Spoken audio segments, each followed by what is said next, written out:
What's the Ohio State defense do with that triple threat? DeMond Williams at quarterback, Jonah Coleman at running back. I don't know that there's anybody in the country that can cover Denzel Boston right now. Ohio State coming off the bye week and heading into their Big Ten opener. Yeah. First road game of the season for Ohio State. They go to Seattle. They'll take on DeMond Williams in Washington. There's a lot of storylines around this football game, but I'm curious. Obviously, you're the Buckeye fan here. Mm-hmm. What are some of the things that you're looking for in this game that will, that's gonna influence the outcome? Because I feel like there's a lot of firepower on both sides here. Yeah, I think for me, it's pretty obvious. It's got to start with the run game. We've harped on that all season. Ohio State has struggled with that until recently, I guess, with the emergence of Bo Jackson. Right now, Washington goes into this game ranked 9th in the nation in run defense, only allowing 62 yards per game.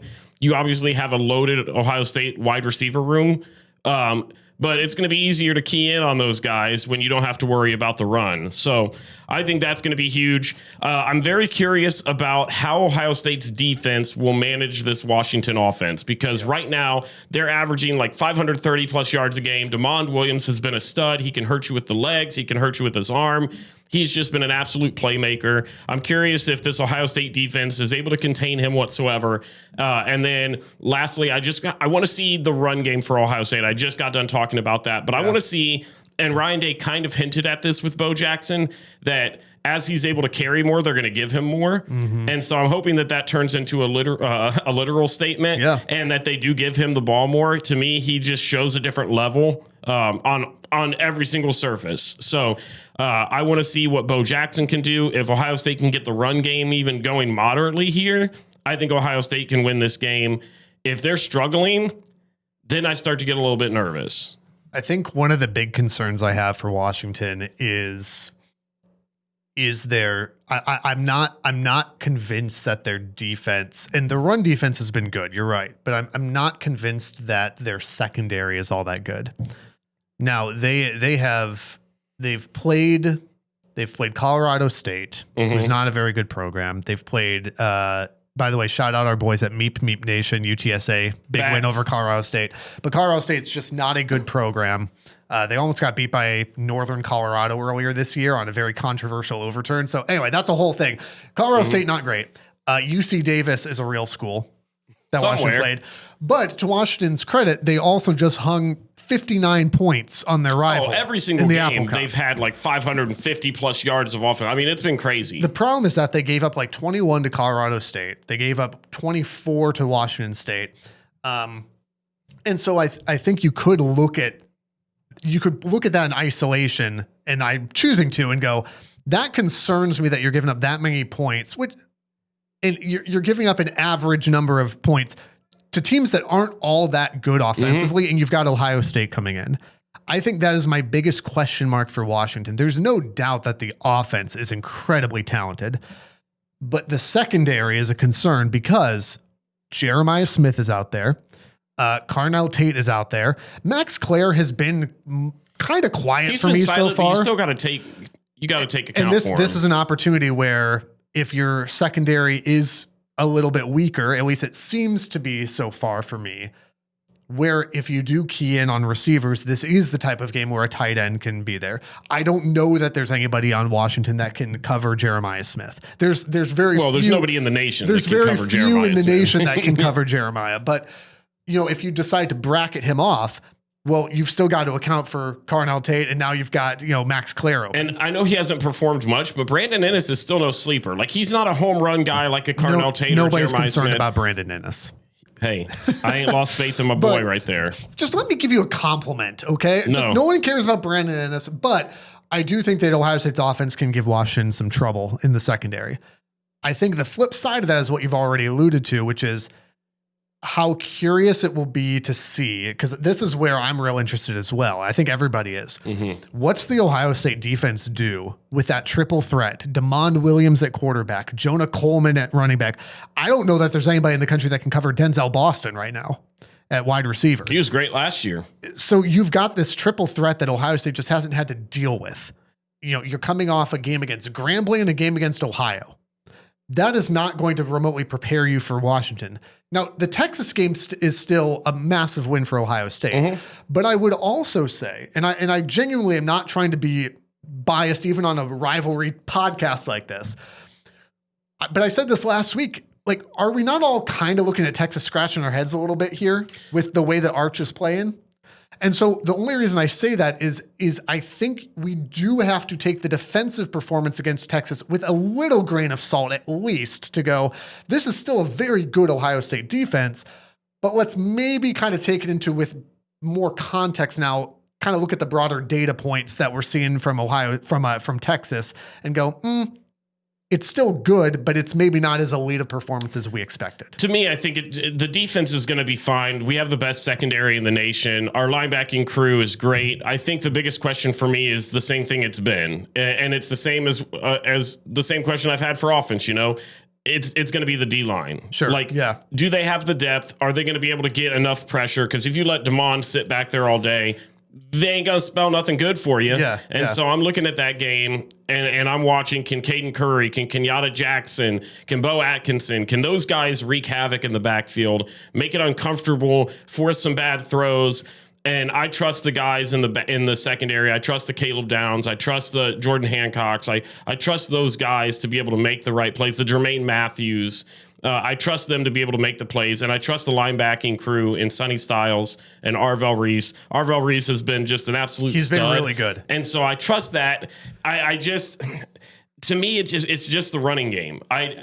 This is one of those games where I see stats and I want to trust those. I saw something where it said Ryan Day coming off of a bye is 6-0 and he averages like 40 points a game in those games.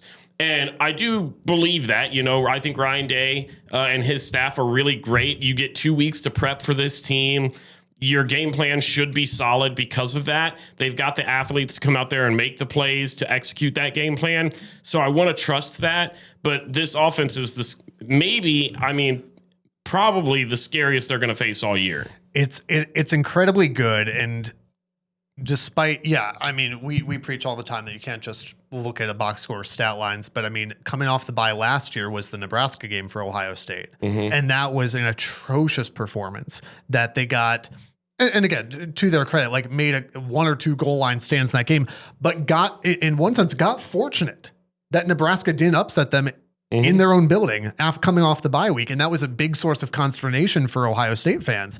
Now, I'm not saying that that's what's going to happen here, but just because you're coming off a bye, we saw Michigan do the same thing last year where Michigan came off a bye and looked completely flat. So sometimes it's a good rest and sometimes it gets you completely out of rhythm. And one thing that we haven't talked about, but we talked about it numerous times for other teams. This is Julian Sayan's first road game. 100%. And we've talked about that with Bryce Underwood. We've talked about it with Arch Manning going into the shoe. Yeah. And so that's a huge thing for me. Is young quarterbacks on the road. It's easy to go out there and play well when you're at home and the crowd's behind you, but that's going to be a loud stadium on Saturday. Washington has, I couldn't believe this, Washington has the second longest home winning streak in the nation behind Georgia. Think about how hard it is to play at Georgia.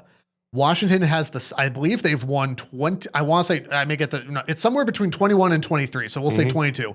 Somewhere around 22 home games in a row that Washington has won in Seattle. An incredibly difficult place to go play. They get the advantage of this not being at night, which is great because it doesn't kick off at 11 p.m. Shout out USC for beating Michigan State in the wee hours of Sunday morning. This is a tough place to play, and he's not had that experience there. And you're exactly right; it's very different from playing Grambling at 3:30 at home, right? Here's where we're getting to because it's time to make the predictions at some point, right? I could see this going 2 ways. I could see either Washington winning a close game or Ohio State just blowing them out. I don't think that Ohio State wins a close game, if that makes sense. I think either Washington hangs with them and the offense is too much and they pull out a close one, or Ohio State just lights up this secondary and beats them by 1,007. From your lips to God's ears. No, I said maybe. So what's your score here? I'm going to take Washington as my stupid genius this week. Washington's 9.5 point dogs. I have been here's why, because everything that I said about their secondary being concerning is 100% true. I'm very concerned about the secondary. However, I think that we're going to see a little bit of a shootout here. I think Ohio State's offense will click fine, but I think Washington's will too, because I just think that Damon Williams, not just dropping back and throwing to Denzel Boston, but also his ability to use his legs, his mobility, I think, is going to be an issue for that defense. So that even if you are getting pressure, man scrambles outside, he might take off. I think that's a concern. I think Jonah Coleman, we've barely mentioned him, but Jonah Coleman's one of the best, if not the best running back in the Big Ten, one of the best in the country. I just think that there's a lot of weapons there for both of these teams. I'm seeing a high-scoring game, and I've been saying since the preseason, almost nobody's talking about Washington as a trap game for Ohio State. I feel like I've put a stake in the ground on two things since the preseason: LSU and Washington being a trap game. I'm going to continue to ride that. Washington is going to beat Ohio State in a shootout in Seattle. The home streak continues. What's your official score? 38-34. 38-34. Well, you've not hit a single stupid genius this year, so I feel pretty safe. And y'all are going to have to, we'll run this back. Listen, we'll run this back either way. Washington wins, and y'all are going to have to come back and apologize. Y'all are going to have to come back to YouTube, come back to the podcast, leave a 5-star review, and then tell me I'm an idiot. That's fine. Or just leave a 5-star review and tell him he's an idiot. Because you're going to have to come back and apologize. That's not going to happen. However, I think the opposite of you, not in the sense that I think Ohio State's going to win, because I do. That's my pick to not surprise anybody. Wow, shocking. I actually think it's going to be a little bit of a boring game. I feel like, and this is just going off vibes, which I do from time to time. You don't come to this podcast for the X's and O's. You come here for vibes. This comes across to me. You have two really, really talented offenses. And I feel like almost every single time that two teams like that face off, they don't do trash. It ends up just being kind of a snooze fest. And I think Ohio State's defense is going to come out and they're going to have a great performance. I think Washington is going to be able to stop the run, which is going to slow things up for Ohio State. I have Ohio State winning 24-13. I think this is a little bit like around halftime, probably like a 17-7 game, Ohio State, and then it kind of stays the same throughout. It's not going to be anything crazy exciting. You might have a home run play here or there from either team.